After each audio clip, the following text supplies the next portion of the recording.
right. Well, thank you so much, everyone, for joining us today. Welcome to the Housing Solutions Network Orientation.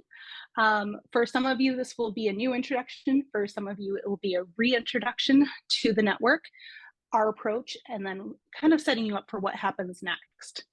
So we'll be recording today, and like I said, once we get to Q&A, we're gonna drop off the recording, so you guys can feel free to ask the questions that you would like to ask.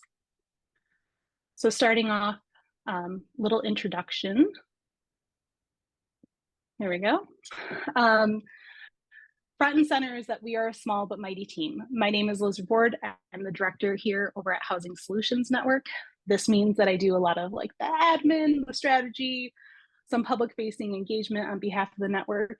And joining me today is Eric Jones, who is our new communication strategist.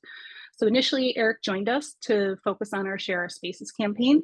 But as you'll learn here soon, our network ebbs and flows, and with that, so do our roles. So as staff, we are supported in two ways. We have a steering committee that helps myself brainstorm, create and stick to budgets, provide mentorship. And then the second is through Jefferson Community Foundation, of which we are a fund of interest. So really what that means is that JCF supports us with financial administration, like balancing our books. You should not trust me to balance your books. And making sure that we stick kind of like true to the nonprofit form. So they do not support us financially. We operate independently of them, and they do not control the day-to-day operations of the network. Well, we have two goals for today. So pretty simple. We just hope that all of you will leave with a better understanding of HSN and our network model, and that you all can identify a path forward within the network and understand lines of communication and are prepared to start working on solutions. So to kick things off here, we're going to do a group skill share to help us all kind of just understand each other a little bit better. So up on the screen, there's the question we're asking, which is, by becoming involved in HSN, what opportunities are you most interested in exploring, and what skills will you activate to find a solution? So we'll give you all a minute to think. And what we're going to do is we're going to have everyone type it in the chat, which you can click on the bottom to open up, but don't hit send until we let you know. We're going to all send it together. And while you're thinking and typing, me and Liz will share our answers. So I'm right now interested in really trying to create a process for legacy and estate giving for people that live in this community and love this community and want to kind of pass their home on to support people living and working here in ways that they really value. So kind of creating a roadmap to really make that easy and clear and help people kind of figure that out and ways to do it while still even remaining possibly in their home, and then just kind of have it being transferred upon when they pass. So I think that could be a neat avenue. And my example is actually written as the example on the on the PowerPoint, but just to say it out loud, I want to learn more about how deed restrictions work and how they've worked in other communities to protect housing. And so if you think of the way that our community land trust protects land, we can do the same thing with existing housing. So I'm an avid researcher and I love to host conversations. So I think that I could be good at facilitating like an educational panel discussion. So there's my interest and the skill that I bring into the community. So I want to give you all just a minute or two to think about what brings you to HSN and what it is that your skill is that you'd like to bring into the network. Type it into the chat, and then on the count of 3, we'll count down, and then we'll all push send at the same time. Next, we're going to talk a little bit about how we make that change. So Housing Solutions is, let me catch here, a network. And we're not a typical hierarchical organization. So we use the community network building approach to achieve our goals, which gives us just like some building blocks to us doing our work. So why a network? Well, networks are useful models when the problem or the opportunity is big. When you need new ideas, the solution is not clear or you need to build a new system, and you need to engage people from different backgrounds. So from here on out, Eric and I will continue to talk about like these 4 pillars to the network model and how they support our mission, vision, and values. So all of this stuff that's on the right-hand side of the screen here, our commitment to our community, can be found on our website if you have any more questions on that. But really, I just want to highlight our mission and how we do our work. So 1, we cultivate new solutions. 2, we inform the public. 3, we create new resources and improving access to existing resources.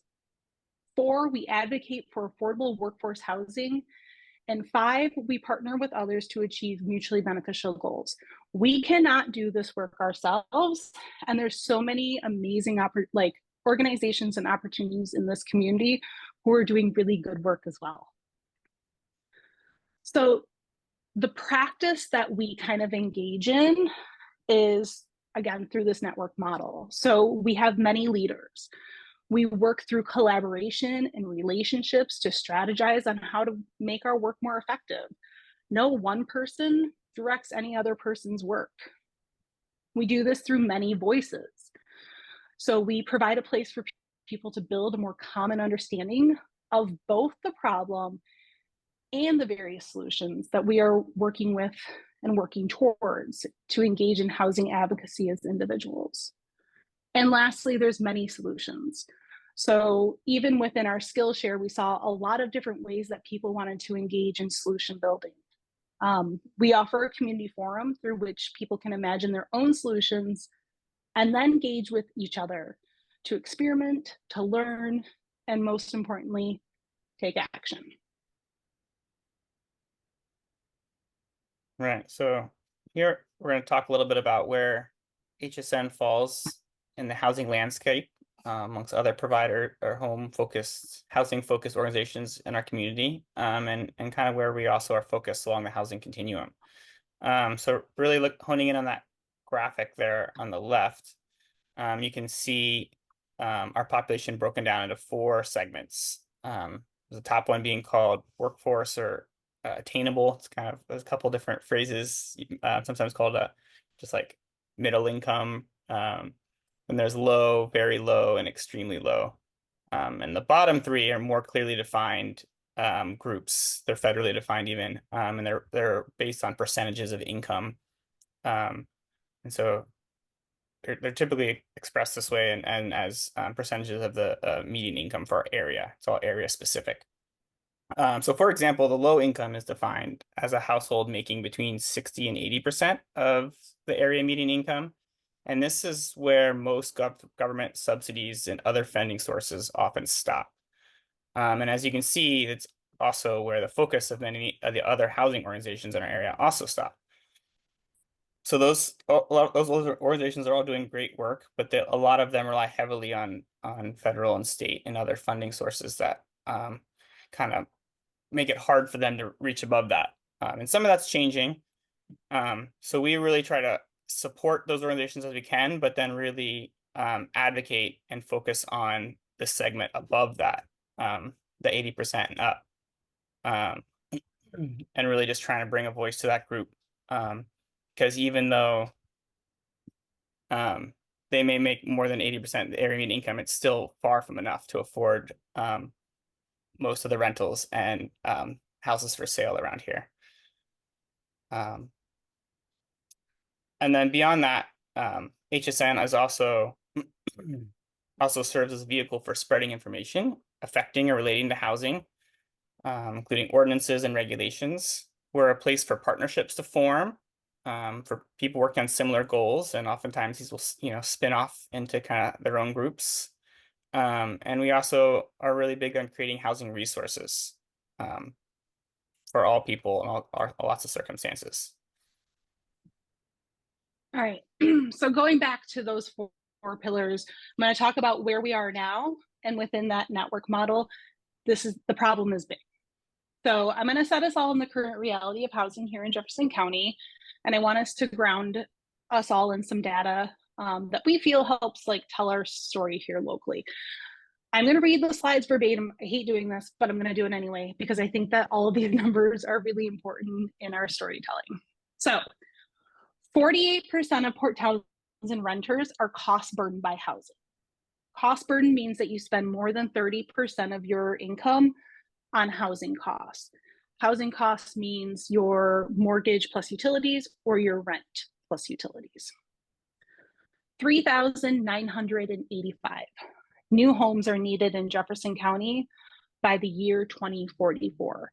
This spans, as Eric just got done talking to you all about, across the different AMIs. So there's numbers set in low income, transitional, middle income, and market rate housing. But in general, close to 4,000 new homes needed. 38.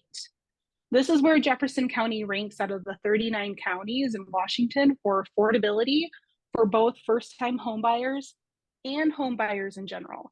39th is the San Juan Islands. So this is not something to take lightly, and nor should we be wearing this number as a badge of honor. And lastly, 83,400. So this is our area median income. This is reflective of a family of 4 in Jefferson County. A household would have to earn at least $130,000 in order to consider financing a house purchase of median value and still be cost burdened. They would need to earn $187,000 to keep cost within that affordable range, meaning 30% of their income. Eric's going to talk a little bit more now about the second pillar is we need new ideas or the solutions are not clear. Yeah, so like that network approach. We've HSN in the past and is continuing to focus through these groups we call our housing action teams, which are really kind of community groups that we foster that function with leaders and agendas and goals. Really trying to keep those goals short term, 90 days typically, and kind of just a bunch of little ones to really keep things moving along. But these are the 4 hats that we came away with after doing some brainstorming and discussion at our annual meeting last fall, and then through a survey that we sent out to the network. And so we have our 4 focus areas that are kind of loose buckets right now, but really their true focus will be determined once community members kind of gather underneath each of them and really decide where they want to take the different projects that they come up with. But the working titles we have are a business relations hat, a government relations hat, a housing protections hat, and an outreach and educations hat. And there's a couple of things that are bolded from our brainstorm, and there's even more on our website. But like I said, it's really going to come down to the people that are really kind of pulled under those, what they want to focus on and what they want to prioritize and such. So these are definitely not inclusive or restrictive in any way. And at the end, if anyone has questions about more specifically about what they might focus on or how to choose, that's definitely something that we can answer in the question answers at the end.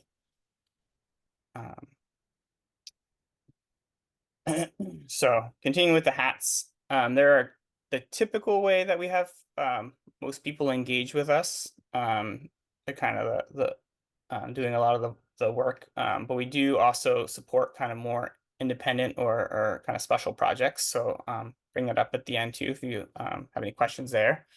But as for the housing action teams, they typically meet for about an hour and a half once a month, unless determined otherwise. And the groups are all staff supported.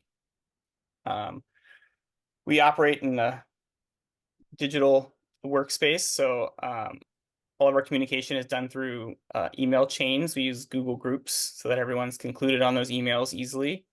And we've been putting together some really good kind of tips and tricks for everyone to really kind of utilize that environment smoothly if you're not familiar with it. We also rely on something we call the AHOW, or the Affordable Housing Opportunities Worksheet, which is really just to try to help hone in on actionable, set goals and then have actionable steps to working towards it, and really trying to break it down into small, like I said, 3-month stints if possible, so that we keep things moving and don't kind of get overwhelmed. And again, staff are always there to support the hats. There's always going to be at least one staff at all the hat meetings, as well as most likely a member of our steering committee. And they're there to help connect with resources and provide background information and logistical support, and assist with cross-hat references. So we're kind of the experts at connecting everyone together, but we really want the passion and the direction to come from the people in the hats to really drive it, and us to really just support the solutions that people are passionate about. So I guess with that, it's important to mention that staff isn't there to facilitate or lead the discussions, or note take, or to delegate specific tasks to people. We're really, like I said, really there to support, and really just kind of foster the ideas that come about.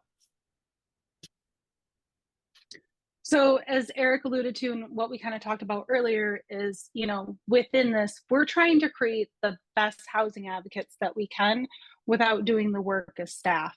I mean, that's essentially our whole goal. And so what our role is supporting you all to become the best.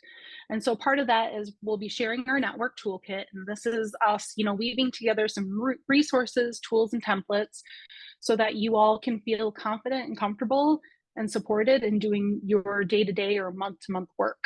Our toolkit will include guides and quick links.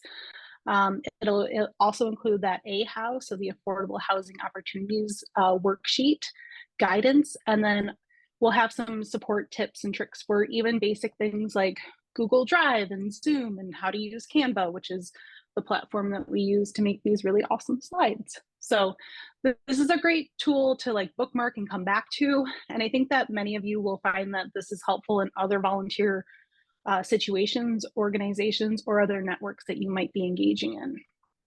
So next steps.